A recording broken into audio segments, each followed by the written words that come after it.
ఓం నమః శివాయ. ఓం నమో నారాయణాయ. కర్మ నివారణ నరదృష్టి నివారణ కాళభైరవాయ నమో నమః. ఓం దిగంబరాయ విద్మహే హంసవాహనాయ ధీమహి తన్నో కాళభైరవ ప్రచోదయాతు. హరి ఓం. వీక్షకులకి ప్రేక్షకులకి ప్రియ కాళభైరవ భగవద్బంధులకి స్వాగతం పలుకుతూ మమ్మల్ని ఎంతగానో ఆదరిస్తూ ఉండబడినటువంటి ప్రియ సోదర సోదరీమణులకు, జ్యోతిష్ అభిమానులకు, సనాతన ధర్మ సంరక్షకులు అందరికీ కూడా అడ్వాన్స్గా మహాశివరాత్రి పండుగ శుభాకాంక్షలు. ఐశ్వర్యాన్ని ఆనందాన్ని ఇచ్చేటువంటి ఆ లయకారకుడైనటువంటి మహాదేవుడి యొక్క కృప కటాక్ష వీక్షణలు అందరిపైన ఉండాలని కోరుకుంటూ అందరికీ నిండు నూరేళ్ల ఆయురారోగ్యాన్ని ప్రసాదించాలని మనం కూడా మనసారా కోరుకుందాం. 16/2/2026 నుండి 28/2/2026 వరకు పుట్టినటువంటి వారందరూ కూడా ముందస్తుగా జన్మదిన శుభాకాంక్షలు. గతంలో వివాహం చేసుకున్న వారికి వివాహ వార్షికోత్సవ శుభాకాంక్షలు. ద్వాదశ రాశుల్లో గ్రహ గమనాల్ని వీక్షింపచేద్దాం. మిథున రాశిలో దేవగురు బృహస్పతి సంచార స్థితి, సింహరాశిలో కేతు సంచార స్థితి, మకర రాశిలో కుజ సంచార స్థితి, కుంభరాశిలో చతుర్గ్రహ సంచార స్థితి, రవి బుధ శుక్ర రాహు సంచార స్థితి, మీనరాశిలో శని భగవానుడి సంచార స్థితితో ద్వాదశ రాశుల్లో గ్రహ గమనాలు ఈ విధంగా ఉన్నాయి. మకర రాశి వారికి ఎన్నడూ లేనటువంటి విధంగా 2వ స్థానంలో చతుర్గ్రహ సంచార స్థితితో ప్రారంభమయ్యి పంచమగ్రహ సంచార స్థితితో ఈ ఫిబ్రవరి మాసం కొనసాగుతుంది కనుక దోషాన్ని తొలగించుకొని ఐశ్వర్యాన్ని ఎలా పొందాలో ఈ వీడియోలో సవివరంగా సంపూర్ణంగా తెలుసుకుందాం. మకర రాశిలో ఏ ఏ నక్షత్రాలు వస్తాయి అనగా ఉత్తరాషాఢ నక్షత్రంలోని 2, 3, 4 పాదాలు, శ్రవణ నక్షత్రంలోని 4 పాదాలు, ధనిష్ఠా నక్షత్రంలోని 1, 2 పాదములు కలిపితే మకర రాశి. రాశాధిపతి శని భగవానుడు.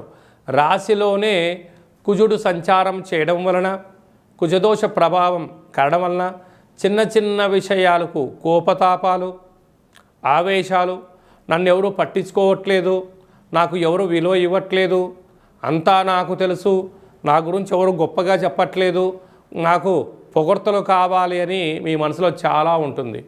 కానీ రాశిలోనే కుజుడు ఉండడం వలన కొన్ని విషయాలలో సముద్రపు ఒడ్డున ఉన్నప్పుడు తల వంచాలి, బంధుమిత్రు స్నేహితులతో ఉన్నప్పుడు మౌనం అవసరం, వీలైతే చిరునవ్వు, కుదరకపోతే ఏకాంతం చాలా అవసరం అని చెప్పి గుర్తుపెట్టుకోగలగాలి. ఆవేశానికి వెళ్ళారా మీరు ఉన్నతమైనటువంటి విలువలతో కూడుకున్నటువంటి జీవితాన్ని దిగదార్చుకునే పరిస్థితి చాలా అధికంగా ఉంటుందని చెప్పి కూడా గమనించగలగాలి. ధనావాక్కు కుటుంబ స్థానంలో ఆత్మకారకుడు రవి, బుద్ధికారకుడు బుధుడు, కళత్రకారకుడు శుక్రుడు, వాస్తు నరదృష్టికారకుడు ధనస్థానంలో సంచారం చేయడం వలన దయచేసి అప్పులు ఇవ్వద్దు, అప్పులు కూడా పుచ్చుకోవద్దు. కనుక ఈ 17వ తారీఖున అమావాస్య మంగళవారం సందర్భంగా మీరు తప్పకుండా కూష్మాండ దీపము, కాళభైరవుడి యొక్క దర్శనము, రుద్రాభిషేకము చేయడం వలన రుణ సమస్యలు, ధనపరమైన ఇబ్బందులు, షేర్లు, క్రయ విక్రయాలలో ఉండబడిన ఆటంకాలన్నీ కూడా తొలగిపోయి మనశ్శాంతి, ఏకాగ్రత, సత్ప్రవర్తన వలన ఉన్నతమైనటువంటి జీవనాన్ని పొందడానికి మంచి సువర్ణపు కాలంగా భావించగలగాలి. ఫిబ్రవరి నెలలో మాఘమాసంలో ద్వితీయార్థంలో ముఖ్యమైన పండుగల గురించి క్లుప్తంగా సవివరంగా సంపూర్ణంగా తెలుసుకుందాం. మనకు 15వ తారీఖు మహాశివరాత్రి పండుగ అవుతుంది కనుక 17వ తారీఖున మంగళవారము ధనిష్ఠా నక్షత్ర సందర్భంగా ఇంట్లో కాళభైరవ దీపాన్ని వెలిగించడం వలన వాస్తు నరదృష్టి శత్రు ప్రభావాలు తొలగిపోతాయి. పిండి దీపాన్ని వెలిగించడం వలన సంపూర్ణమైనటువంటి మృత్యు అపమృత్యు దోషాలు తొలగిపోతాయి.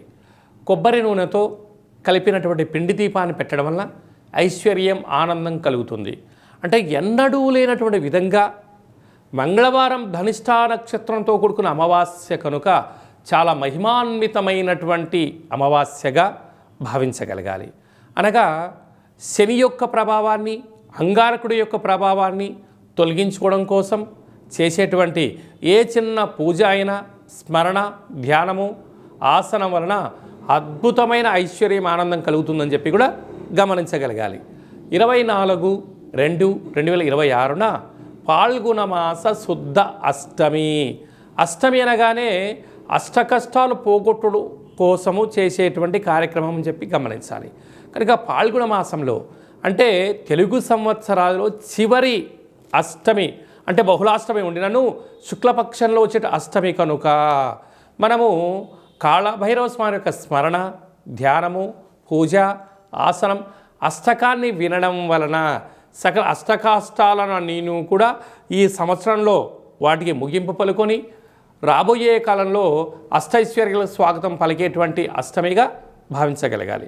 మీకు అవకాశం ఉంటే ఇంట్లో చేసుకోండి, లేకపోతే ఈ కింది నెంబరు మీరు సంప్రదించినట్లయితే, మీ గోత్రనామంలో మీరు పంపించినట్లయితే మీ యొక్క పేరు పైన కూష్మాండ దీపాన్ని వెలిగించి కాళభైరవ హోమం చేయించి వీడియో కాల్ ద్వారా చూపించి సంపూర్ణమైనటువంటి స్వామివారి యొక్క ఆశీస్సుల కోసము ఆ రుద్రాక్షరం మీకు ప్రసాదంగా కూడా పంపించడం జరుగుతుందని చెప్పి కూడా గమనించగలగాలి.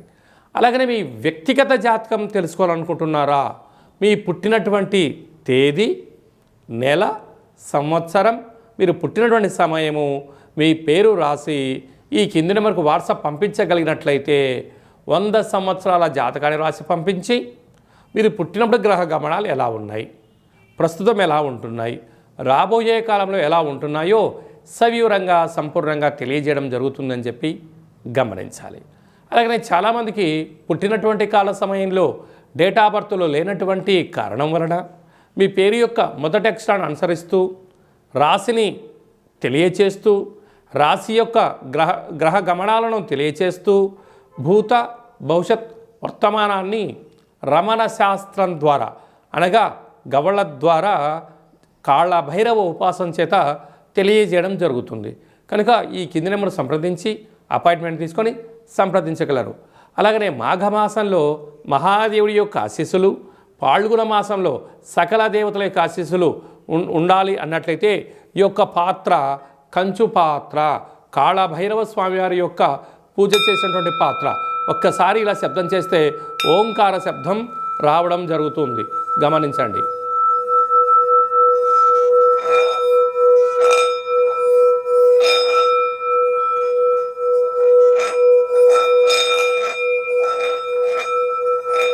ఇలాగా ఈ శబ్దత్వరతో మనం ఎక్కడైతే చేస్తామో గృహంలో ఉండబడినటువంటి జ్యేష్ఠాదేవి బయటికెళ్ళి మనకు లక్ష్మీదేవి గళ్ళు గళ్ళుమంటూ ఇంటికి రావడం జరుగుతుంటుంది.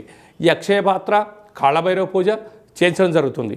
కనుక అందరి ఇంట కాళభైరవ స్వామి స్మరణ, కాళభైరవ స్వామి అక్షయ పాత్రను ఉంచుకుందాం, అష్ట కష్టాలకు స్వస్తి పలుకుదాం, అష్టైశ్వర్య స్వాగతం పలుకుతాం అనేటువంటిది చిన్న విన్నపం.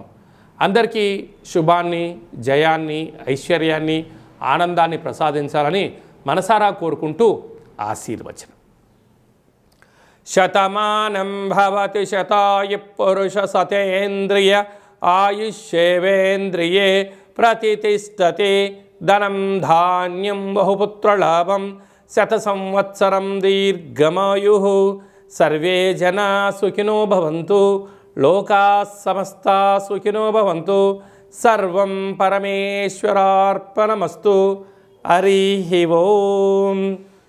ఈ వీడియో మీకు నచ్చినట్లయితే లైక్ చేయండి, షేర్ చేయండి. ఆధ్యాత్మికమైన భక్తి సమాచారాన్ని అందరికన్నా ముందుగా మీరు తెలుసుకోవాలి అనుకుంటున్నట్టయితే గంట సింబల్ ప్రెస్ చేయండి, ఆలనే బటన్ కూడా తెలియచేయండి.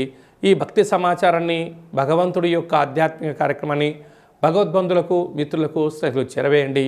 హిందూ ధర్మాన్ని కాపాడండి.